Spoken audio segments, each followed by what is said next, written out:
ஒசூரில் சிறுமி திருமண விவகாரத்தில் மேலும் ஒருவரை போலீசார் கைது செய்துள்ளனர். இது தொடர்பான முழுமையான விவரங்களோடு எமது செய்தியாளர் முரளி இணைந்திருக்கிறார்.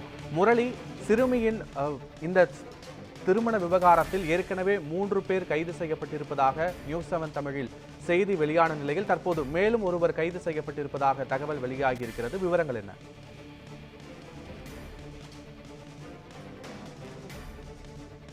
கணவர் வீட்டார் வலுக்கட்டாயமாக சென்ற உறவினர்கள் செயல் சமூக வலைதளங்களில் பரவி மக்களிடையே பெரும் அதிர்ச்சியை ஏற்படுத்தியது. இந்த செய்தி நேற்று ஒளிபரப்பப்பட்டதை அடுத்து அவங்க குடும்பத்தை சேர்ந்த அதாவது 3 பேர் கைது செய்திருந்த நிலையில் தற்போது மேலும் அதாவது மாதேஷ் என்பவரின் தங்கை முனியம்மாள் என்பவரை கைது செய்திருக்கின்றனர். இந்த சம்பவம் பெரும் பரபரப்பை அதிர்ச்சியும் ஏற்படுத்தியிருக்கு. இந்த குழந்தை திருமணம் அதாவது இந்த அஞ்செட்டி பகுதியில் மலை கிராம மக்கள் அதிகமாக வசிக்கின்றனர்.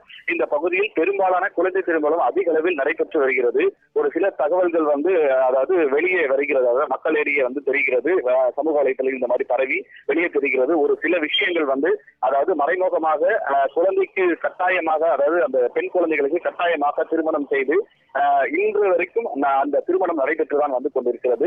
இது நேற்று இந்த அதாவது 14 வயது சிறுமி நேற்று அந்த திருமணத்தில் சம்பந்தம் விருப்பம் இல்லாததை தொடர்ந்தும் பெங்களூர் பகுதியில் அந்த பெண் குழந்தைக்கு திருமணம் செய்து வைத்து நேற்று அந்த பெண்ணை வீட்டிற்கு மாப்பிள்ளை வீட்டிற்கு செல்லாததால் வலுக்கட்டாயமாக இழுத்து சென்ற சம்பவம் அந்த பகுதியில் சமூக அங்க பதிவு செய்யப்பட்ட அந்த காட்சிகளை சமூக வலைதளத்தில் பரப்பி இருந்த நிலையில் நேற்று அந்த செய்தியானது நமது நியூஸ்7 தமிழில் ஒளிபரப்பானது. இதைத் தொடர்ந்து 3 பேர் நேற்று கைது செய்யப்பட்ட நிலையில் மீண்டும் இன்று காலை ஒருவர் முனியம்மாள் என்பவரை காவல்துறையினர் கைது செய்திருக்கின்றனர். பத்மநாதன்,